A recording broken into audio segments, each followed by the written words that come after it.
자, 1시간 더 말씀을 나눕니다.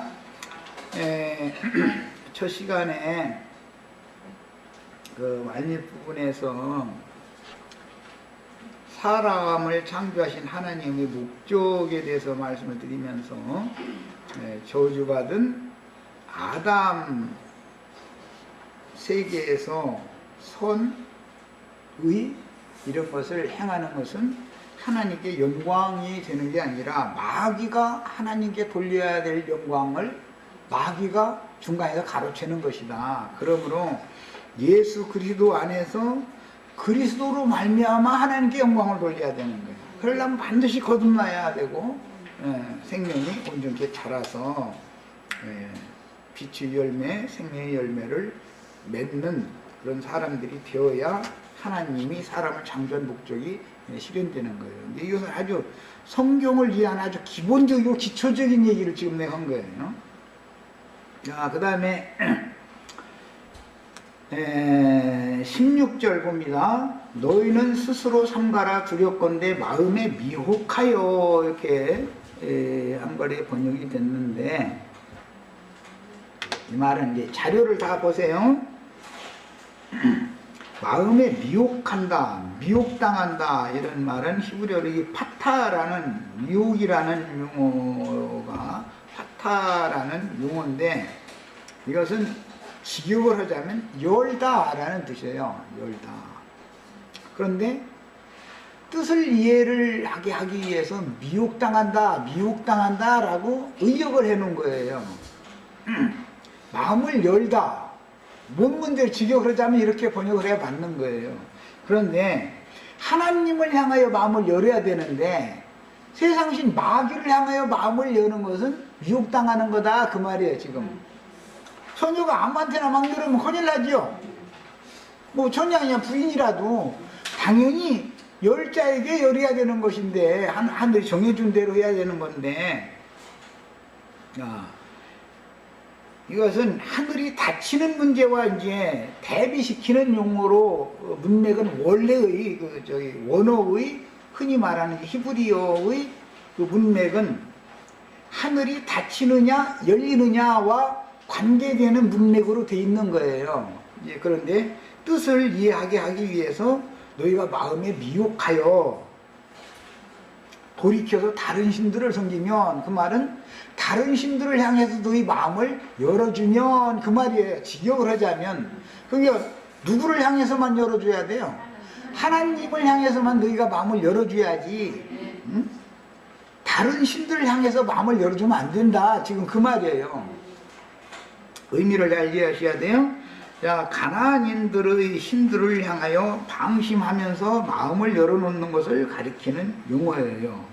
성도는 오직 하나님을 향해서만 마음문인 영의 생각을 열어야 된다.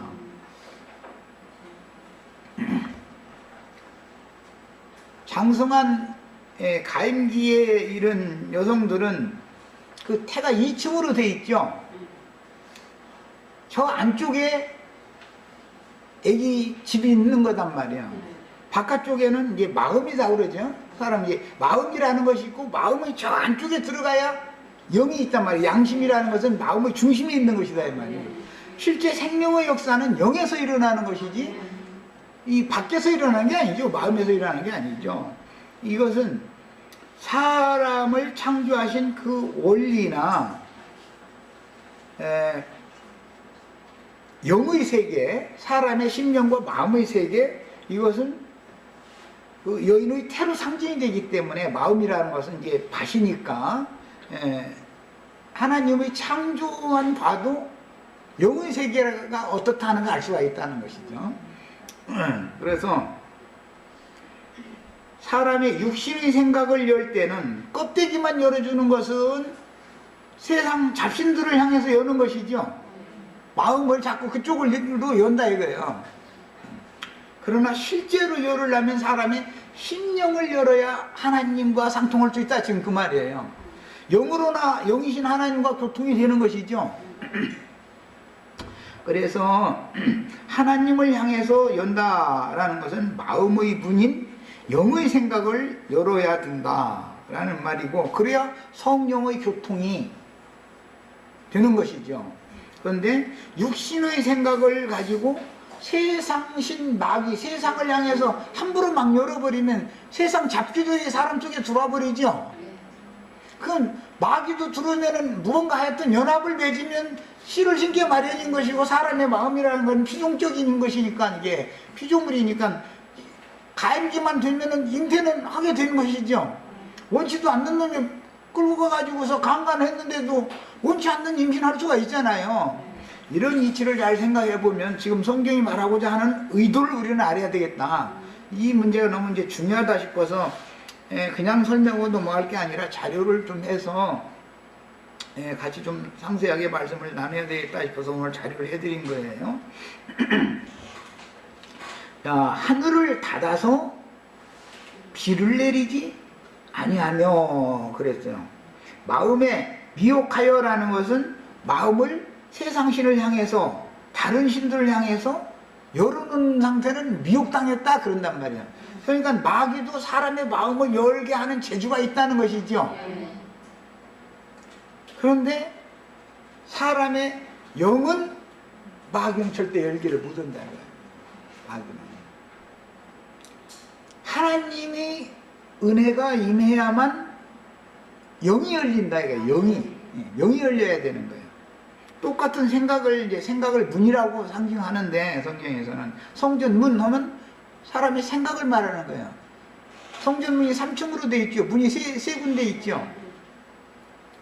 마당으로 들어가는 문도 있고, 성소로 들어가는 문도 있고, 지성소로 들어가는 문도 있어요. 그래서 눈, 코, 입, 귀, 오관, 살까지 이런 것은 그게 마당문이죠. 마당문. 눈으로 본 것이 실제로는 어디에 인형이 들어가요? 마음에 들어가는 거예요. 밖에 있는 물체가 그것을 보고 그것을 만지고 느끼면 마음에 들어가는 거예요. 그게 제일 중요한 건 이 마음이라는 것이, 이 혼기능이라는 것이 참 너무너무 놀라운 것이죠. 그런데 마음에 들어가도 실제로 씨로 심어지려면 영에서 생명의 역사를 일으키는 것이지 마음 자체가 생명을 생산하지는 못하는 거다. 그 다음에 이제 하늘을 닫아서 비를 내리지 아니하여 이렇게 됐는데, 이것은 하늘은 닫혔는데 육신의 생각은, 영의 생각은 닫혔는데 육신의 생각은 언제든지 열릴 수가 있죠. 자, 하늘은 나의 보좌요 하나님 자신의 임재처소. 성경에 하늘은 나의 보좌다 이렇게 돼 있죠. 이사야 66장 1절 시작부터 하는 말인데, 하나님의 임재처소라는 뜻인데, 하늘을 닫아버리실 것이라는 경고는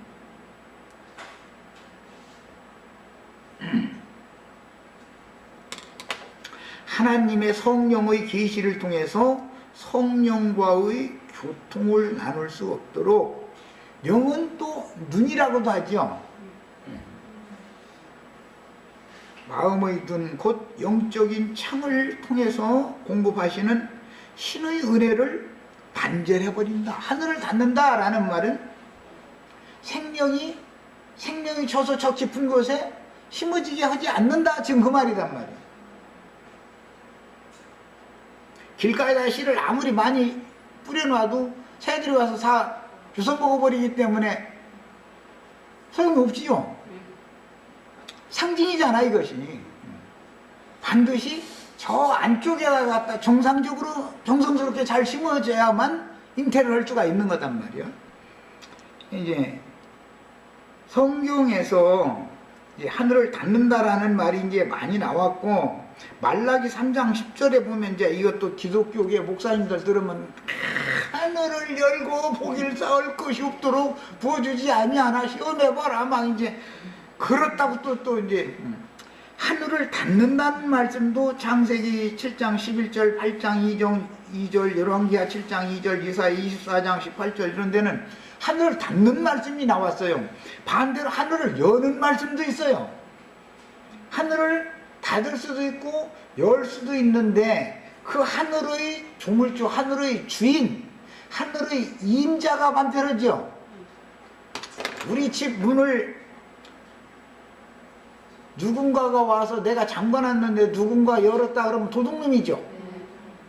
주인이 열어야 정상이잖아. 그러니까 남편이 내가 너에게 들어가기를 바란다 할 때 열어야 정상인데, 엉뚱한 놈이 와서 문 열어달라고 할 것도 없이 지멋대로 막 그냥 막 하면 그게 뭐예요? 절도요. 강도가 하는 담 넘어로 오는 놈들이 하는 짓이다 이게. 그건 전부. 자, 성경에서 하늘들과 그 하늘이 있으며, 성경에는 이미 앞에 신명기 10장에서 하늘과 모든 하늘들이 하늘이라도 이 말씀이 이미 나왔었죠. 그런 구절이 성경에는 많이 나와요. 하늘이라는 말이 단수도 있고 복수도 있고 쌍수도 있다라는 거 신명기 10장 할 때 말씀을 나눴었어요. 자, 하늘들과 그 하늘이 있으며 하늘이 열리기도 하고 닫히기도 하므로, 가임기가 되면 저 내면에 가장 깊은 곳에 있는 태가 열리죠. 가임기 외에는 닫혀있죠. 이런 것이, 그것은 내가 아니다 내 태 저 속에 있는 태는 닫아놓아야지 한다고 자매님인데 힘 주면 닫아지는 게 아니죠. 힘 안 줘서 닫힐 때가 되면 딱 닫히고 열릴 때가 되면 딱 열리는 거예요. 그러니까 이것은 누구로 말미암는 거예요? 하나님 조물주의 맘대로 된 거예요. 생명의 주인이 때와 시기를 딱딱 맞춰서 그렇게 해주는 거예요. 야, 그래서 사람이 결심하고 막 눈 감고 막 싸우니 했었고, 고개를 흔들어가면서 막 미싸우니 한다 해가지고서 닫혀야 될 것이 닫히고 열려야 될 것이 열리고는 않죠. 내가 하나님의 계시를 보기를 원한다 해가지고 주시여 계시하여 주시옵소서 막 이거 이렇게 하면은 계시가 오는 게 아니잖아요. 하늘 문을 여시고 닫고 하는 분은 천국 열쇠를 갖고 계신 그분이, 집 주인이 열어줘야 되는 문제지 이 말이요. 그런데 주인이 아닌 도둑놈이 와서 열을 때는 정상적으로 창문을 열쇠로 여는 게 아니라 집을 부셔버려. 그러죠?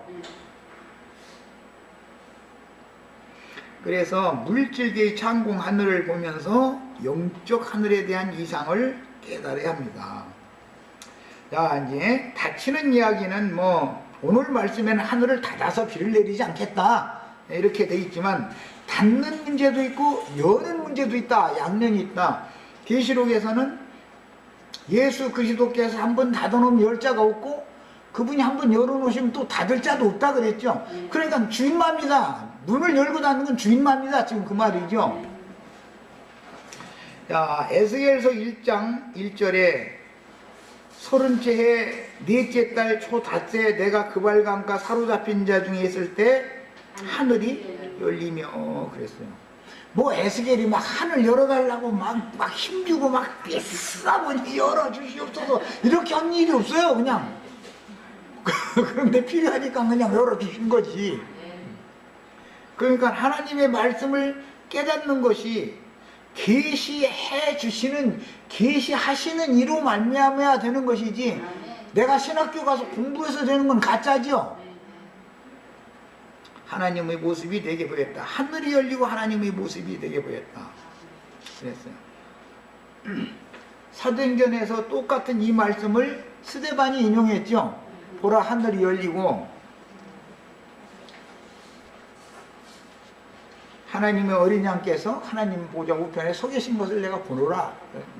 이 초지길님이 우리 앞에서 지금 무슨 소리 하고 있어. 돌로 그 말 하니까 돌 가지고 달라들 이를 갈면서 달라들더라는 거잖아요. 근데 그 사람들은, 돌 가지고 달라드는 사람들은 하늘이 열린 사람들이 열린 적이 없는 사람들이요. 그 사람들은 하늘이 열린 적이 없는 사람들이니까, 수제반이 하늘이 열렸다 그러니까는 도대체가 이 사람들이 생각할 때는 이거 완전 이단이 나온 거거든. 마태복음 3장 16절에도 예수께서 세례를 받으시고 곧 물에서 올라오실새 하늘이 열리고 하나님의 성령이 비둘기같이 자기 위에 임하심을 보더니, 그래서 예수님에게도 하늘이 열렸어요. 자, 하늘이 열렸다라는 말은 하늘을 향한 창이 열렸다라는 말인데, 이것은 사실은 영의 생각이 열려서 하늘의 은혜, 하늘의 계시, 하늘이 내리는 햇빛과 그 다음에 하늘이 내리는 비가 사람의 마음 저 중심, 가장 깊은 곳에까지 임할 수가 있어서 서로 교통이 됐다, 그 말이란 말이에요. 누가복음 3장 21절에 백성이 다 세례를 받을새 예수도 세례를 받으시고 기도하실새 하늘이 열렸다, 이렇게 돼 있고, 요한복음 1장 51절에 또 이르시되 진실로 진실로 너희에게 이르노니 하늘이 열리고 하나님의 사자들이 인자 위에 오르락 내리락 하는 것을 보리라 하시니라. 야곱이 바단 아람으로 가던 길의 도중에서 해가 저물었을 때 하늘이 열려가지고 그 아버지, 그 조부가 섬기던 하나님을 만났죠. 자, 그러니까 야곱은 아무 생각도 없이 지금 근심하고 있는 중이었죠. 먼 길 갈 거에 대해서. 예, 야곱이 날 막 하늘 열어주세요 한 게 아니잖아 지금. 응? 사도행전 7장 56절에도 말하되, 이건 이제 스데반이 하는 말이요, 하늘이 열리고 인자가 하나님 우편에 서신 것을 보노라. 그렇게 했더니 막 이를 갈면서 돌을 가지고 달려들어 쳐주기더라는 거예요. 이게 우리도 형제 자매들 하늘 열렸다 그러면은 누가 이를 갈고 달려들어 쳐줄 것 같아요? 다 하늘이 닫혀 있는 사람들이 그 짓 하겠죠. 그게 이제 하늘을 닫아 비를 내리지 아니하며 그랬는데, 누가 지금 하늘이 닫힌 사람이며 누가 하늘이 열린 사람인가를 이제 이걸 이해시켜 드리려고 이걸 자료를 해드린 거예요. 그래서 일부러. 사도행전 10장에는 베드로에게도 하늘이 열렸었죠. 그래서 하늘에서 뭐 짐승을 가득 담은 보자기 속에 짐승들이 가득한데 그걸 이렇게 3번 내려주더라는 거잖아요. 하늘이 열리며 한 그릇이 내려오는 것을 보았다. 이런 상태일려서 계시를 봤다, 이렇게 말하죠. 히브리인들은 비가 계속해서 내리지 않을 경우에는 하나님이 범죄한 인간들을 벌하기 위해 하늘의 창을 모두 닫은 것으로 이해했었습니다. 이게 히브리인들의 신앙이에요. 열왕기상 8장 35절 한번 보겠습니다. 하늘이 닫히면 3년 반 동안 우루가 있지 않죠? 그런데 엘리야가 말할 때 내 입의 말이 있기 전에는 땅에 우루가 있지 아니하리라, 그런 걸 보면 엘리야의 말이 사실은 엘리야의 말을 영으로 깨달아 들을 수 있는 사람들이라면 하늘이 열려가지고 비를 흡수할 수 있는 사람들이죠. 성경 표현이 이렇단 말이에요. 엘리야가 말을 안 하면 하늘이 닫히는 거예요. 엘리야가 말을 하면 하늘이 열리는 거예요, 이제 말하자면. 그런데 엘리야가 지 말을 하는 게 아니라 하나님이 지금부터 3년 반 동안은 아무 소리도 하지 말고 너 가서 숨어 지내고 있어, 이렇게 하면은 엘리야가 이제 하나님 말씀 대언하지 않으면 하늘 비가 안 내리는 거예요, 세상에, 땅에. 그 다음에 이제부터는 가서 목숨 내놓고 이제 또 가서 전파를 해. 그러면 하늘이 열려가지고 비가 새로 오기 시작하는 거예요, 지금. 이렇게 성경은 설명한다, 이 말이에요. 이제 신명기 32장에도 보면 모세의 입에서 나오는 말이 연한 풀 위에 내리는 단비지요. 누구를 통해서 하나님의 말씀이 증거될 때 어떤 사람들에게는 하늘이 열린다. 즉 예수님이 오셔서 말씀을 증거하실 때, 그분이 보낸 증인들이 말씀을 증거할 때 세리와 창기와 보던 죄인들에게는 하늘이 열려가지고 은혜의 말씀으로 흡수를 할 수가 있고, 단비를 흡수할 수가 있고, 어떤 사람들에게는 하늘이 닫혀가지고 비를 아무리 내려도 그냥 흘러 떠내려 애굽 땅과 같이, 성녀예요, 성녀. 아무리 남편 아니라 세상 없는 사람 7머리 남편하고 별짓을 다 해도 애가 안 생기려면 안 생기는 거예요, 말하자면. 야, 이런 것이 다 상징이다. 그 다음에 이것은 교회 생활에서 그리스도의 은혜가 단절되는 상태는 하늘이 닫혀서 비가 내리지 않는 것으로 상징을 해놓는다고요.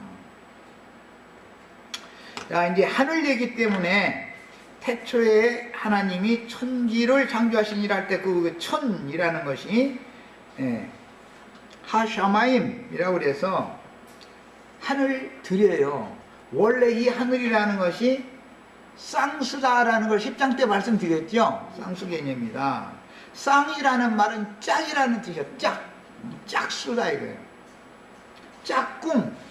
유치원 아이들 보내면 짝꿍 이렇게 짝꿍 맺어주죠.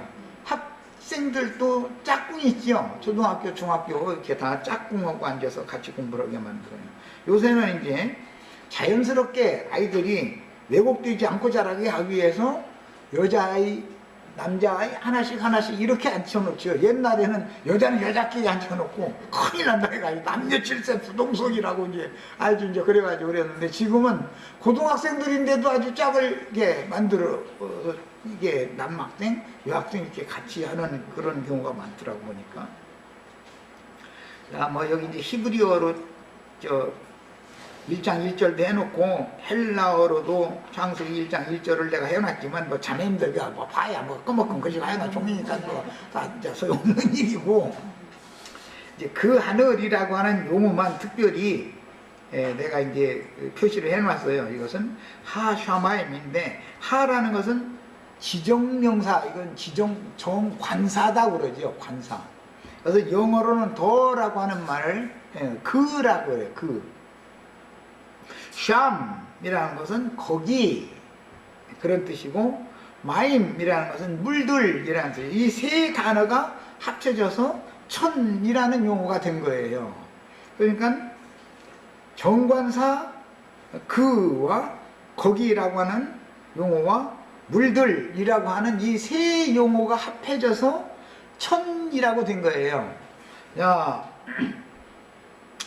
정관사 하라는 말이 하늘 앞에 정관사가 딱 붙으면 그 하늘이 되는 거예요. 정관사니까 그 하늘, 그것은 최상급의 정관사. 그는 모든 하늘들, 하늘들의 하늘이라도 할 때 그 하늘은 정관사죠. 단수 최상급이란 말이에요. 모든 하늘들이 있죠. 신약에도 보면 모든 하늘에 앉히신 바가 되었다, 에베소서 이런 말이 나왔죠. 그러면 하늘은 단수일 수도 있고, 정관사를 딱 붙여서 그 하늘이라고 하는 단수일 수도 있고, 모든 하늘이라고 하는 복수형의 하늘들도 있을 수가 있다. 그런데 하늘은 또한 쌍수, 짝수 개념도 있을 수가 있다. 그러니까 하늘은 수사로 할 때 단수일 수도 있고 쌍수일 수도 있고 복수일 수도 있는 것이죠. 자, 그게 이제 문맥에 따라서 말하고자 하는 의도를 부리는, 그래서 이해를 해가면서 읽어야 되는데, 가장 높은 하늘 혹은 크신 하늘, 구약 성경에는 구름 하늘이라는 말이 나와 있어요. 구름 하늘.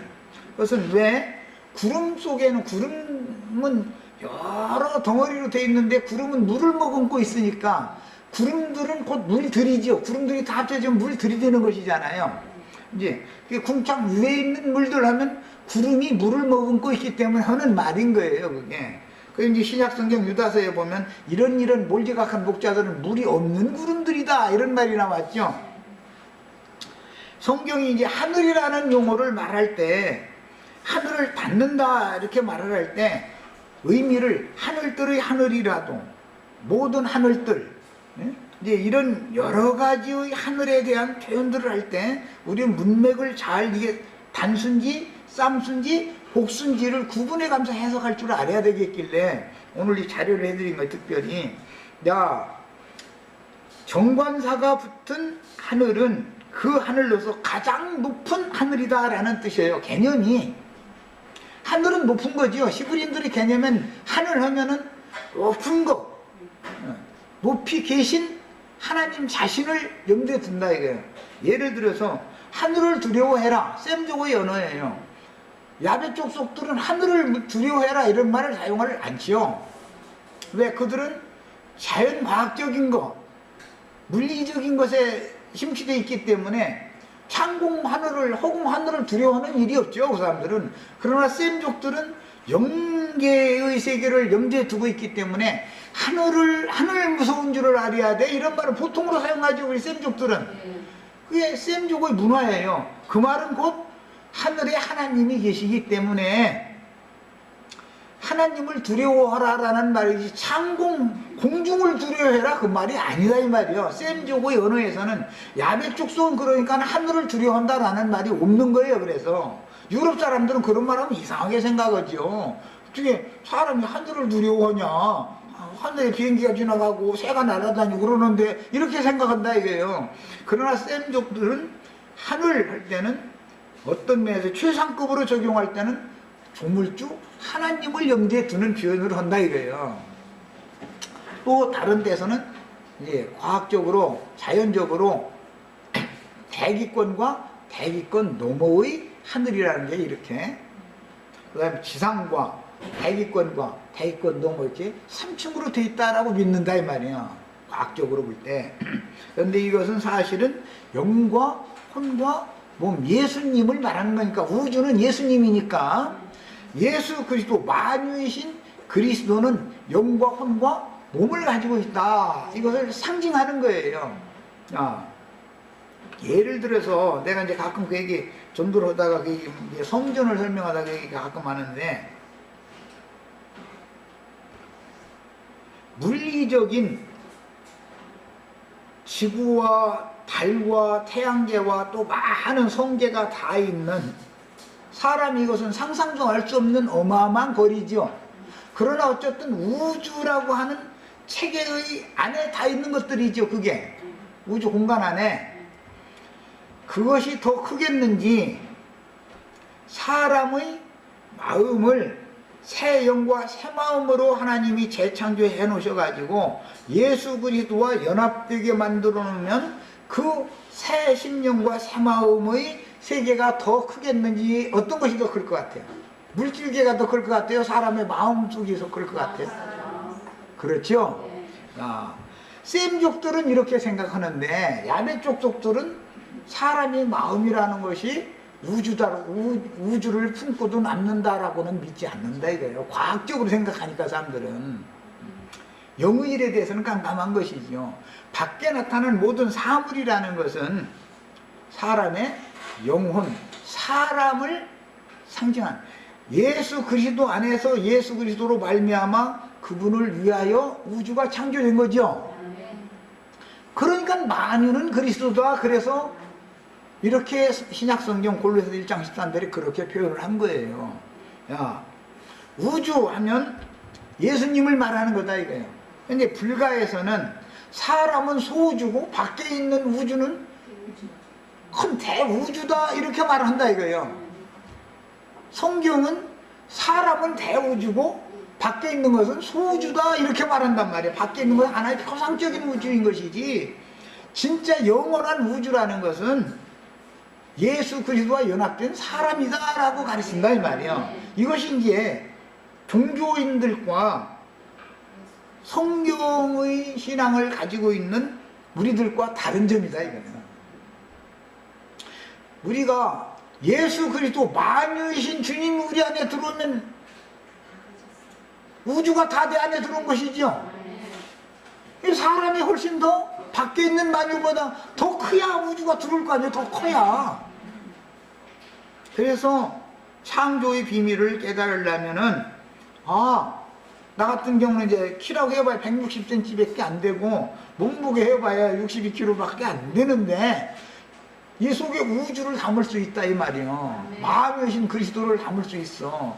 자, 물질계 같으면은 큰 그릇 속에 그보다 조금 작은 것은 담을 수 있지만, 이렇게 작은 그릇 속에 어마어마한 우주를 담는다라는 것은 하나님이나 할 수 있는 일이지 사람이 할 수 없죠. 이거는 이런 것을 한번 생각해 봐야 된다. 천지 얘기를 하면은 이것을 기본적으로 생각해 봐야 된다 이거예요.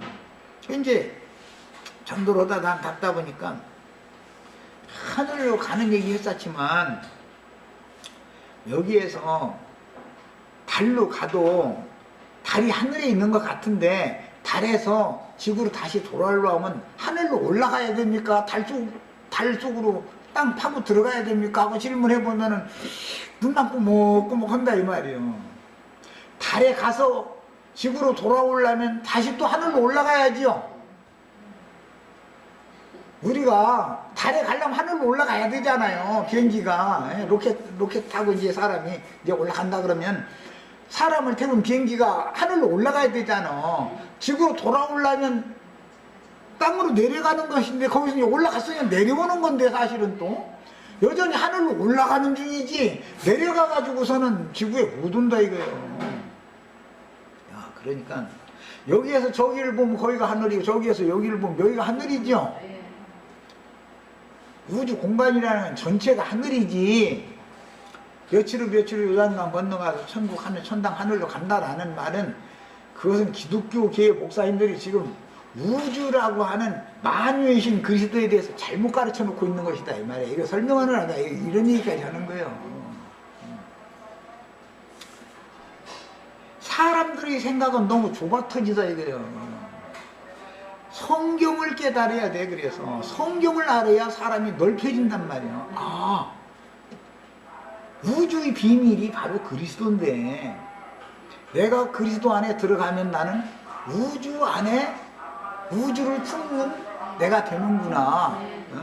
이게 깨달아진다 이 말이에요. 이건 쌤족들한테나 이 말이 가능은 성경 이야기는 이것은 믿어진 사람들한테나 지금 내가 하는 말이 가능한 얘기지 안 믿는 사람들한테 이런 얘기인가.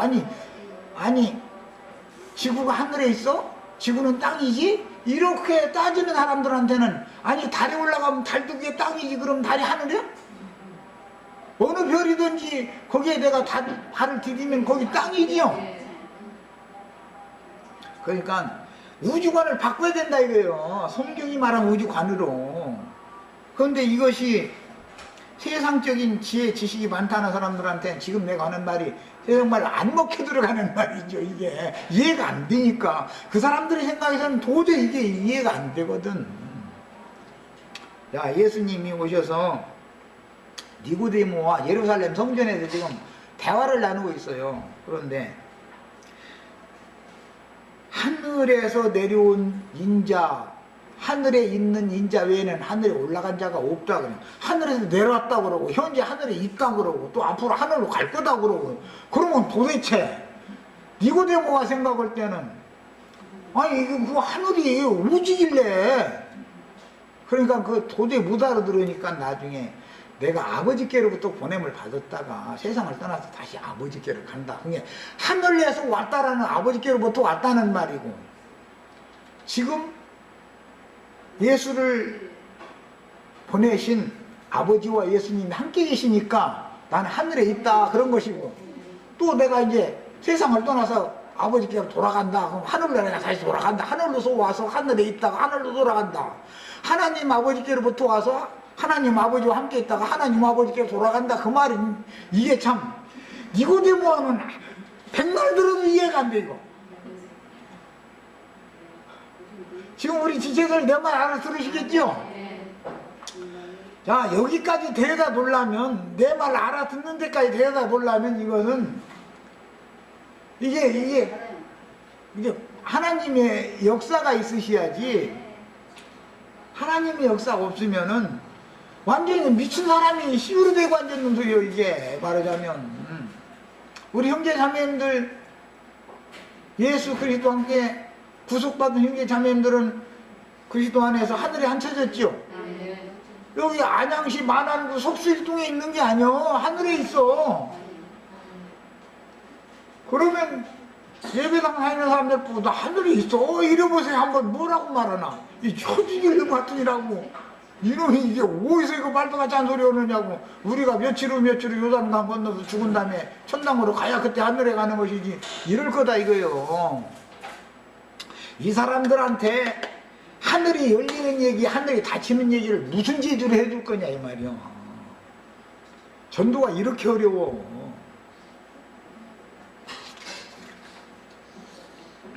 참 우리 주님이나 사도들이나 나나 참 왜 이렇게 힘든 일을 시켜놓으셨는지 아유 참 일을 갈며 달려들어가지고 돌 던지기 아주 꼭 돌에 맞아 죽을 소리만 하고 있는 거예요. 지금 그 사람들이 생각할 때는 우리 형제 자매님들이 하늘에 안 쳐졌다 그러면은 완전히 이게 돌은 사람이라고 그러지. 그리고 나 하늘이 이렇게 열려가지고 지금 하나님 보호자에 계신 주님을 보고 있다 만약 이래 보세요. 가만 놔두겠어요? 응? 그렇게 말하면 너 신학은 했어? 무슨 신학했어? 이렇게 따질 거예요 당장. 응? 저 신학하고 안 맞다 이거죠. 신명기 10장 14절에 이미 우리 10장에서 했었던 거예요. 하늘과 모든 하늘의 하늘과 앞에 하늘이라는 것은 쌍수 개념이에요. 쌍수. 그 다음에 모든 하늘은 복수 개념이에요. 복수. 그 다음에 맨 나중에 하늘은 최상급으로서 단수 개념이에요. 야, 성경이 쌍수일 하늘을 똑같이 말을 하는데 쌍수일 수도 있고 복수일 수도 있고 단수일 수도 있다. 야, 땅과 그의 만물은 본래 네 하나님 여호와께 속한 것이로되 이렇게 했어요. 쌍수의 하늘이든 복수의 하늘이든 단수의 하늘이든 조물주 하나님께 속한 것이다 이게. 그런데 이사야 66장에서 이사야 선지자는 하늘은 나의 보좌요 여호와께서 말씀을 그렇게 했다는 거예요. 야, 하나님의 보좌에 앉아 계신다. 그럼 하나님의 보좌가 그러면 창공 하늘이겠느냐 이 말이요. 예수님의 심령을 말한 것이다 그 말이요. 여기서는 하나님은 신전에 성전에 계시죠. 그러니까 너희가 이 성전을 헐라 그 말은 나 죽여줘 그 말이죠. 예수님이 몸속에 마음이 있고 마음속에 영이 있기 때문에 예수님의 영과 예수님의 마음이 하나님의 보좌로서 영 하면은 단수의 최상급 단수가 되는 것이고 하나님의 보좌 중에 지성소에 있는 속죄소예요. 우리 은혜의 보좌다 그래요. 보좌다 그래요. 그러나 성소는 예수님의 마음이지요. 성소와 지성소 사이에 둘째 장이 찢어지면 영혼, 영과 혼은 하나가 되는 것이지요. 자, 개념이 이런 개념이다 이게. 영과 혼은 쌍수지요, 쌍수. 몸까지 합쳐져 버리면은 마당까지 다 합쳐져서 하늘이 되어져 버리면은 복수 개념이 되겠죠. 야, 에베소서 4장 10절에도 위에서부터 내려오셨던 그가 곧 모든 하늘 위에 오르신 자니 그랬어요. 신명기 10장 14절에 모든 하늘이라는 말이 복수 나왔기 때문에 신약성경에서 에베소 4장 10절에서 예수님이 하늘에서 내려오셔가지고 모든 하늘 위로 올라가셨다는 거예요. 야, 예수님이 승천했다 그러는데 모든 하늘 위로 올라가셨대. 그러면 하늘들이 많은 복수지요 이제. 창공 하늘이 모든 하늘은 아닐 거 아니요. 자, 여기에서 모든 하늘 할 때 복수 개념은 영과 혼과 몸 전체가 다 하늘이다. 셋째 하늘 삼층천 모두가 다 하나님 인재처소가 되어져 있는 상태를 말한단 말이야. 야, 그러니까 예수님이 육체로 오셔서 죽임을 당하시고 구속을 이룬 다음에 영으로 살리심을 받아가지고 신령체를 입고 나타나시면 모든 하늘 위에 오르신 상태지요 지금. 우리도 이렇게 되려고 예수 믿는 거예요 지금. 그래서 예수님이 모든 하늘 위에 오르셨다라고 할 때 복수 개념으로 말할 때는 우리 형제 자매님들의 심령과 마음, 모든 성도들의 심령과 마음에 다 두은 모든 하늘에 예수님이 오르신 것이죠. 야, 하나님 편에서 보면 주님이 내려오신 거, 임하신 것이지만 사람 편에서 보면 예수 안으로 승천 올라간 거지요. 가는 것을 본 그대로 다시 오리라. 사람들이 편에서 보면 가는 것이지만 예수님 편에서 보면 사람에게 오는 거잖아 지금. 이런 개념 이해를 하셔야 돼요. 성경이 말하는 의도를. 그 다음에 그 하늘이라고 하는 뜻은 이제 신약 성경에 히브리서 9장 24절에 이 말씀이 나오는데, 문맥상 정관사는 창조자이신 하나님 자신을 가리키는 거다. 정관사가 붙은 하늘이라는 것은 하나님 자신이다 이거예요. 그것은 최상급의 단수가 되는 것이죠. 그 하늘이 되는 거예요. 정관사가 붙은 하늘, 정관사가 붙은, 여기는 정관사는 했는데 정관사가 붙은 하늘은 이렇게 말을 해야죠. 하늘은 창조자이신 하나님 자신을 가리키는 거예요. 하늘은 하나님의 보좌니까 하나님의 임재처소인데, 말씀이신 창조자가 임재해 계신 처소라는 개념이므로 주님께서 이 땅에 오셔서 당신의 영에서 감동을 받아가지고 필요에 따라서 제자들에게, 무리에게, 유대교 지도자들에게 말씀을 선포를 하시면서 내가 너희에게 이르는 내 말은 하늘의 양식이다. 하늘이 내려주는 양식이다. 요한복음 6장에 이렇게 하셨죠. 그러면 실제는 예수님의 입으로 선포된 말씀인데 하늘에서 내려오는 양식이 아니잖아. 물리적으로 보자면 그건 무슨 뜻이에요? 예수님의 심령에서부터 나와서 하나님이 예수님의 심령에 계셔가지고 예수님의 심령을 감동해가지고 예수님의 입으로 선포한 말씀은 하늘의 양식이다. 하늘이 내려주는 양식이다. 참된 양식이다 그 말이에요 이게. 그러니까 하나님, 말씀이신 하나님은 예수님의 심령에 계셨던 것이죠. 내 아버지께서 나와 함께 계셔서 이 말을 하는 거다. 예수님이 자꾸 그러는 거예요. 그러니까 유대교 지도자들이 보면 그들이 섬기는 하나님은 저기 하늘 막 주여와요 이러면서 막 하늘을 바라봐가면서 이렇게 하는 그 하늘 어디에 계셔야 되는데, 아니 예수님이 하늘에 계신 내 아버지는 내 안에 계셔가지고 나와 함께 계셔가지고 지금 내가 하는 말은 내 말이 아니고 내 아버지의 말씀하는 거다. 아 이러니 이게 초지길름이 온 거예요 여기 지금. 그들이 볼 때는 야, 창조자가 임재해 계신 처소라는 개념이므로 하늘을 말할 때 의미를 살펴서 해석을 한다면 말씀의 양면인 안팎으로 기록된 말씀이 육신이 되신 예수님 안에 충만하신 신성의 모든 것들을 담은 창조자의 임재처소는 곧 예수님의 영과 예수님의 혼이다. 여기서 영에, 예수님의 영에도 계시고 예수님의 마음에도 계실 때는 쌍수 개념이 되는 거다 말이에요. 쌍수 개념이 돼요.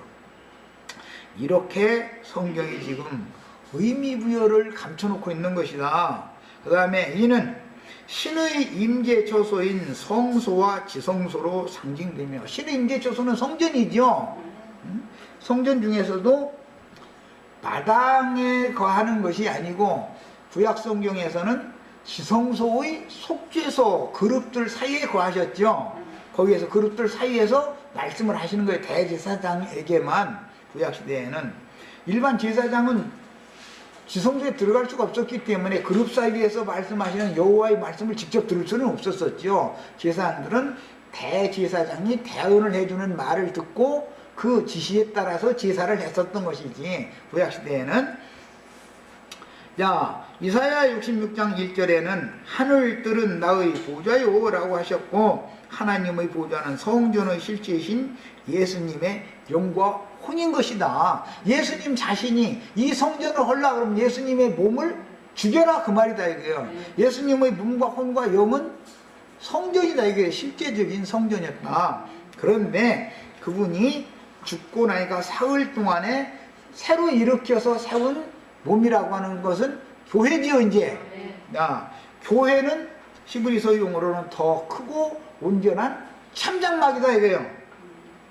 예수님의 육신의 몸은 참장막에 대한 표상이었죠. 하나님의 신전, 하나님의 보좌에 대한 표상이란 말이야.